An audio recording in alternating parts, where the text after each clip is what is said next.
Apakah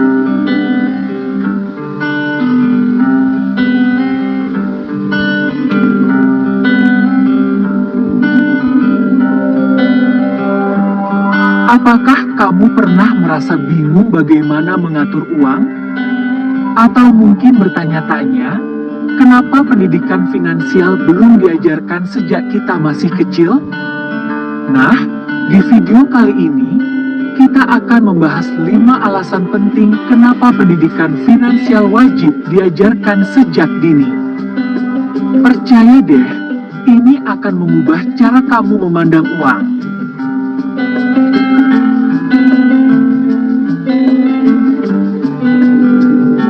Alasan pertama, pendidikan finansial sejak dini bisa membantu menghindari kesalahan yang sering terjadi di masa dewasa. Banyak orang yang baru belajar tentang uang ketika mereka sudah menghadapi masalah seperti hutang kartu kredit atau investasi yang salah. Dengan belajar lebih awal, generasi muda akan lebih siap mengelola keuangan mereka dengan bijak.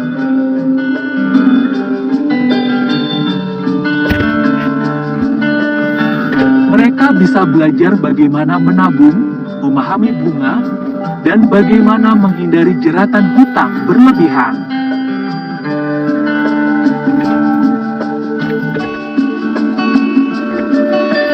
Alasan kedua, dengan pendidikan finansial, kita bisa membangun kebiasaan menabung sejak dini. Anak-anak yang diajari tentang pentingnya menabung akan lebih cenderung menerapkan kebiasaan ini sepanjang hidup mereka.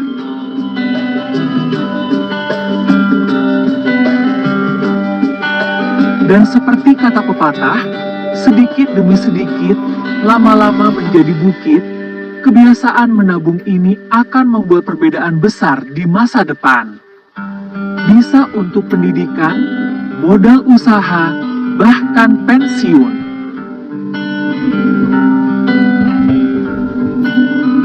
Alasan ketiga, anak-anak perlu memahami bahwa uang tidak datang begitu saja.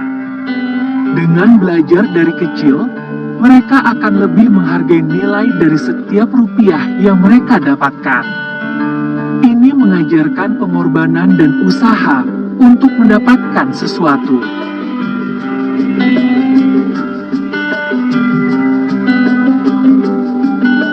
Ketika mereka besar, mereka tidak akan boros karena mereka tahu betapa sulitnya mencari uang. Alasan keempat, pendidikan finansial juga bisa menyiapkan generasi yang lebih siap berinvestasi. Investasi bukan hanya untuk orang dewasa. Anak-anak yang paham konsep ini sejak dini akan lebih siap memanfaatkan peluang finansial di masa depan.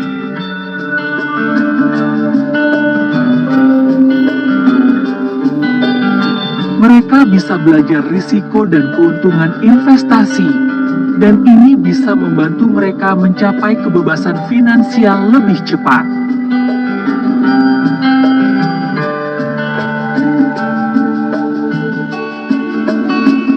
Tapi, kecerdasan lebih penting dalam situasi yang membutuhkan pemecahan masalah yang cepat dan inovatif.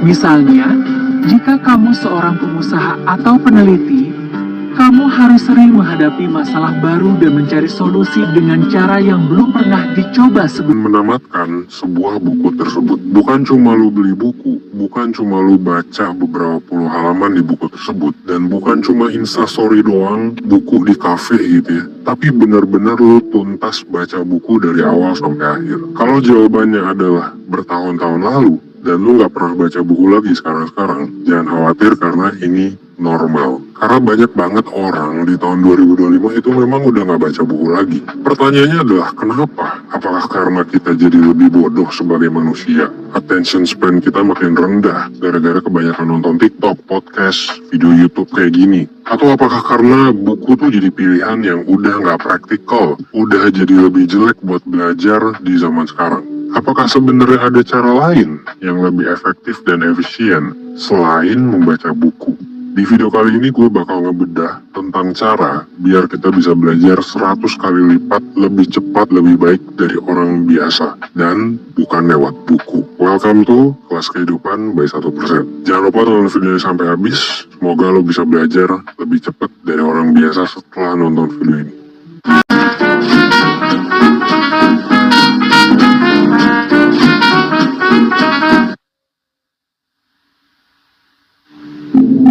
Coba lihat angka di depan layar ini. Menurut data terbaru, itu adalah waktu yang dihabiskan rata-rata oleh orang Indonesia di depan layar.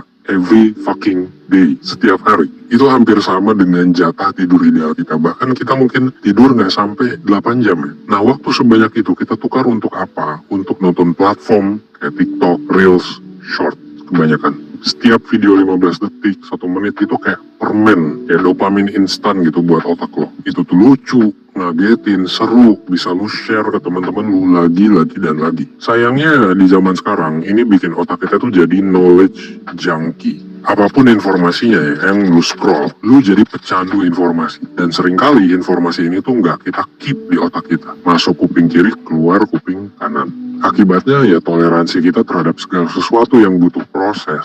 Contohnya kayak baca buku, ya itu jadi nggak bisa gitu kita memproses itu. Kesabaran kita ya anjlok, karena baca buku itu beda dengan scrolling TikTok. Belajar yang bener itu seringkali melelahkan. Ya kayak makan makanan sehat lah, butuh waktu gitu buat dimasak. Sama kayak nge-gym, lu perlu OTW dulu, lu perlu effort di setiap gerakannya, yang seringkali ini tuh bikin males. Dan buat otak kita semua, sayangnya ya, yang udah kecanduan digital fast food kayak tadi, belajar, apalagi baca buku itu rasanya kayak siksaan. Kita nggak terbiasa menunggu, kita nggak terbiasa memproses. Tapi gue bisa bilang ini nggak salah, bukan salah lu kok, ini memang perkembangan teknologi. Karena sekarang memang ada cara lain untuk belajar di era modern ini yang super duper jauh lebih cepat, lebih efektif, lebih efisien daripada scrolling doang atau baca buku doang. Apa itu? Nah, lanjut ya. Banyak orang yang ketika belajar itu jadi pembelajar pasif. Mereka mengkonsumsi banyak sekali informasi. Baca buku 1, baca buku 2, nonton podcast 1, nonton podcast 2. Tamat sih baca bukunya gitu. Masalahnya kok ada ya orang yang kayak gini, yang baca buku tiap hari, nonton podcast segala macam tiap hari. Kok udah berbulan-bulan, udah bertahun-tahun, kok hidupnya gitu-gitu aja gitu. Kok nggak ada yang bisa orangnya itu tunjukin sebagai hasilnya. Kok nggak berubah gitu. Masih di sana-sana aja. Nah, jawabannya adalah ini adalah jebakan. Jebakan belajar pakai cara tradisional, yaitu hanya dengan menerima informasi saja. Dengan kata lain, lu jadi pembelajar pasif. Masalahnya adalah gini, setiap kali lu baca buku, nonton video edukasi kayak 1% ini gitu ya, lo dengerin podcast, otak lu mungkin ngerasa happy dan dikasih dopamin, lu akhirnya jadi merasa produktif, lu merasa selangkah lebih maju. Tapi ini cuma ilusi dan seringkali ilmunya juga menguap dengan sangat cepat. Mungkin gak bakal lo praktekin juga, bahkan gak sampai praktek. Mungkin lu udah lupa apa yang gua omongin di menit pertama tadi kan. Iya sih, lu mungkin baca buku 300 halaman, 500 halaman, tapi yakin lu inget 500 halamannya tuh isinya apa aja. Malah mungkin saat lu baca buku di halaman ke-100, kadang lu lupa kan apa yang lu baca di halaman 0 sampai 10, 0 sampai 50. Masalah utamanya adalah kenapa sih? Ya karena lu belajar tanpa tujuan yang mendalam. Lu belajar mungkin karena tuntutan sosial doang, karena lu butuh IPK tinggi, karena biar dapat kerja, biar kelihatan pinter, biar CV bagus, dan segala alasan lainnya yang gak ada tujuannya gitu, gak ada tujuan yang jelas. Akibatnya belajar itu, ketika lu coba belajar beneran, itu terasa kayak PR yang membosankan banget gitu, nggak ada gairahnya, nggak ada kenikmatannya, progresnya tuh lambat banget. Akhirnya lu stick tuh, ya udah baca buku, bacanya lama gitu kan, nonton podcast, terus besoknya udah lupa. Lu jadi kolektor informasi yang nggak pernah menghasilkan apa-apa. Nah, terus cara belajar yang efektif tuh gimana? Nah, ini filosofinya ya. Filosofi utama nih yang membedakan orang yang belajar yang ngebut sama yang gak belajar itu adalah mereka yang belajar yang ngebut itu biasanya mereka punya arah yang jelas. Jadi kalau lu belajar gak ada tujuannya, lu cuma lihat FYP lu mungkin pinter, lu mungkin kayak merasa belajar, tapi belajar tanpa tujuan itu kayak lu punya mobil Ferrari nih, cepet sih, tapi lu nggak tahu mau kemana. Iya, mobilnya kenceng, iya otak lu pinter, lu bisa menyerap informasi dengan cepat, dengan banyak gitu. Tapi lu cuma muter-muter doang di sekitaran komplek. Kenapa? Karena lu nggak beneran berprogres, cuy. Nah, langkah pertama yang paling fundamental makanya nih untuk belajar adalah membuat tujuan. Nah, makanya lu bisa coba jawab pertanyaan ini. Bisa lu pause, bisa lu catat sih sebenarnya. Karena ini kuncinya ya. Lu pengen jadi orang yang seperti apa ke depannya. Nah, itu ya, tuh jawab dulu. Coba bayangin kehidupan ideal lo di masa depan, itu kayak gimana? Jawabannya bisa beda-beda. Ada yang mungkin pengen jadi astronot, ada yang mungkin pengen ahli bidang psikologi, jadi psikolog gitu. Ada yang pengen jadi pebisnis. Nah, tujuan ini tuh penting karena ini berfungsi sebagai filter. Karena gini, kita tuh di dunia yang ada banyak sekali informasi, banyak sekali tempat kita belajar gitu. Lu buka home YouTube, ada yang ngajarin soal kripto, ada yang ngajarin soal AI, ada yang ngajarin soal psikologi gitu kan. Ada buku-buku baru, video tutorial, programming gitu dan lain-lain. Tapi lu bisa tanya ke diri lu sendiri, yang lu konsumsi ini mendekatkan lu ke tujuan lu atau enggak? Yang lu konsumsi ini beneran bakal lu praktekin apa enggak? Kalau jawabannya enggak, mungkin harus diabaikan aja. Karena langkah pertama ini penting untuk ngurangin distraksi. Karena di dunia yang penuh dengan distraksi, tugas kita adalah memfilter informasi. Jadi kita tuh bukan hidup di zaman dulu ya, yang mungkin baca buku tuh udah oke banget gitu. Sekarang tuh enggak, justru ngefilter adalah hal yang oke. Nah, kalau lu udah punya tujuan, ini juga yang membedakan orang yang belajarnya 100x sama yang gak belajar ya. Lu ubah tujuan ini jadi sebuah project. Project itu apa? Project itu adalah cara memecah tujuan lu jadi langkah-langkah kecil yang bisa dikerjakan setiap hari. Nah, disinilah kunci belajar 100x ya. Lu fokus sama apa yang bisa lu lakuin di depan mata lu, fokus pada behavior lu yang bisa lu lakuin hari ini. Nah, secara otomatis itu bakal bikin lu nyari pengetahuan yang relevan. Bukan cuma baca-baca buku, bukan cuma nonton-nonton YouTube, tapi lebih terarah dan terstruktur. Nah, di chapter 4 kita bakal bahas cara yang teknisnya. Terus teknisnya gimana? Well, di era modern ini kita udah nggak perlu lagi baca buku 300 halaman, 500 halaman. Kenapa? Simple, karena nggak efisien. Ada cara lebih cerdas, lebih efektif untuk belajar dan lebih cepat juga. Bukan berarti baca buku jadi nggak penting, karena baca buku ada di step ini. Tapi baca buku itu hanya salah satu cara aja, salah satu teknik aja. Gue bakal kasih tahu cara gue belajar dengan lebih cepat, 100x. Dan ini juga yang gue lihat dilakuin oleh banyak orang lain di luar sana yang hidupnya juga 100x. Contoh, anggap lu udah punya tujuan. Misalnya tujuannya adalah lu pengen setahun lagi gitu ya misalnya. Lu kerja di bidang AI dengan gaji puluhan juta per bulan di tahun depan. Apakah solusinya adalah misal lu baca buku tentang AI? Kan enggak, ya kan? Enggak cuma baca buku dong, ya kan? Kita bisa langsung fokus ke project. Lagi-lagi, fokus project, fokus ke perilaku. Nah, ini dinamakan sebagai project-based learning. Dan ini jauh lebih efektif dan efisien daripada lu cuma jadi pembelajar pasif. Kayak yang gue bilang di chapter sebelumnya. Gimana sih cara kita untuk fokus project-based learning? Sekarang kita udah punya AI, langkah pertama kita bisa tanya AI, apa sih project yang bisa kita lakuin hari ini untuk mencapai tujuan tersebut? Mungkin gue bisa ngasih prompt-nya ke lu gitu ya, nanti mungkin gue bisa ngasih prompt-nya ke lu, tapi ya sebenarnya lu bikin prompt juga bisa tanya AI. Bikinin prompt dong untuk gua mencapai tujuan gua belajar 100x dan lain-lain. Itu nanti AI bakal ngasih tahu caranya. Pertama itu, lu bisa tanya AI apa project yang bisa lu lakuin hari ini untuk mencapai tujuan tersebut. Yang kedua, let's say lu udah dapat project dari AI hari ini untuk membuat aplikasi AI sederhana di komputer. Simply karena lu masih beginner lah. Jadi AI nyuruh lu untuk bikin aplikasi yang sederhana aja. Nah, apa yang bisa lu lakuin? Langkah ketiganya adalah coba langsung bikin. Jadi di sini kita nggak baca buku kan, kita nggak nonton YouTube, kita nggak apa dulu, kita coba langsung bikin. Nah, kalau misalnya kita bingung, apa yang bisa kita lakuin? Ya kita bisa cari inspirasi. Ini langkah keempat, cari inspirasi. Cari inspirasi dari mana? Nah, disinilah sosmed bisa jadi alat belajar yang berguna. Kan bisa dari googling, bisa nonton video YouTube, bisa podcast, TikTok, dan lain-lain. Di TikTok kan gampang gitu, lu nyari project AI sederhana juga udah ada ratusan kreator yang udah bikin. Itu bisa jadi alat inspirasi. Tapi ingat, dibatasin 10-15 menit aja lu buka sosmed. Jadi buka sosmed tuh bukan scrolling gak jelas, tapi untuk cari inspirasi aja. Nomor 5, setelah dapet inspirasi kita bisa lanjut lanjut implementasi. Nah, untuk fase implementasi kita pakai cara yang smart, ya kan? Oke, kita dapat inspirasi dari TikTok, tapi kan kita pengen caranya tuh fundamentalnya bagus. Nah, disinilah lu bisa baca buku. Lu udah tahu project apa yang mesti lu buat, lu udah dapat inspirasi, lu udah nyoba juga, tapi lu pengen nyobanya dengan benar. Nah, disinilah buku itu penting, ya. Makanya buku-buku itu memang disaranin adalah untuk mengasah fundamental sebenarnya. Untuk cari tahu buku apa yang oke, apa yang bisa dilakuin. Ya lu bisa tanya AI, lu bisa cari inspirasi lagi di sosmed gitu ya. Coba lihat di YouTube gitu. kira-kira buku apa yang direkomendasikan oleh expert di project yang lu mau kerjain supaya lu bisa jadi expert dalam waktu cepat. Nah, anggap lu dapat bukunya, lu kan tinggal beli ya, ada Kindle, ada juga library, ada juga Sci-Hub dan lain-lain lah ya.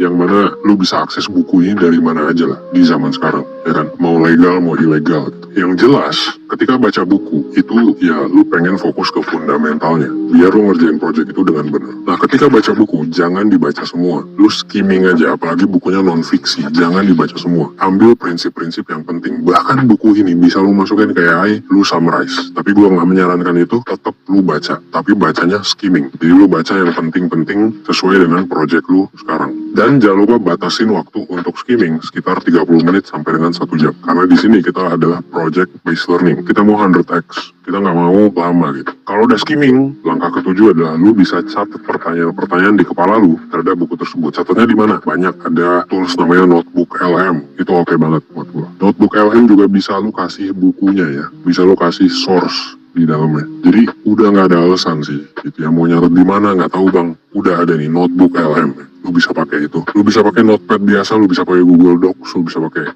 Microsoft Word atau apapun itu. Ya lu catat pertanyaan-pertanyaannya. Nah, trik gua biasanya kalau gue baru baca buku, apalagi buku non-fiksi, itu gue yakin penulisnya pasti pernah bikin podcast. Ya, apalagi kalau bukunya bagus, ya pasti ada di podcast. Nah, apa yang lo lakuin untuk menjawab pertanyaan-pertanyaan itu? Lo nonton podcastnya. Kenapa? Karena orang lain mungkin juga, dan kemungkinan besar punya pertanyaan yang sama dengan lo. Dan penulisnya biasanya akan ngejawab di podcast tersebut. Karena kita kan mau belajar lebih efisien. Ya ngapain baca bukunya kalau lo bisa denger langsung penulisnya, ya kan? Supaya kita bisa paham garis besar fundamentalnya gitu. Dan di podcast juga kan nggak jarang di podcast itu malah lebih banyak informasinya gitu ya. Gue sering banget ngeliat kayak misalnya contoh lah buku terbaru Yuval Noah Harari gitu ya, atau yang populer banget Sapiens gitu, atau misalnya siapa Henry Manampiring ya, Filosofi Teras. Gue yakin lebih banyak insight yang dia kasih di podcast dibandingkan di bukunya. Bahkan kadang ada perkataan-perkataan di bukunya yang direvisi oleh penulis tersebut di podcast itu ya. Jadi misalnya penulisnya di buku bilang apa, di podcast dia revisi. Nah, menurut gua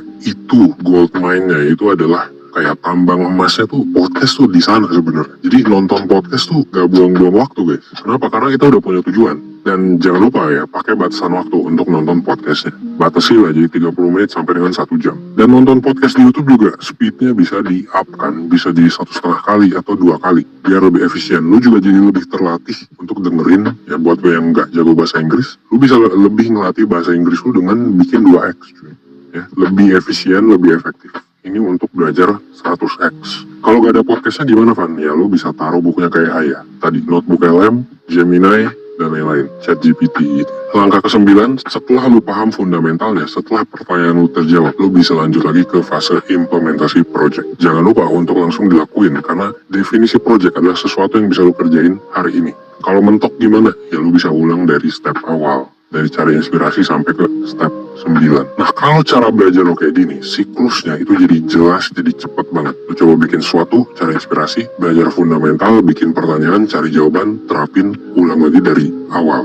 Ini adalah cara belajar 100 kali lebih cepat. Tapi ada satu lagi yang belum gua bilang tentang cara belajar 100 kali lebih cepat. Dan ini penting banget di chapter terakhir.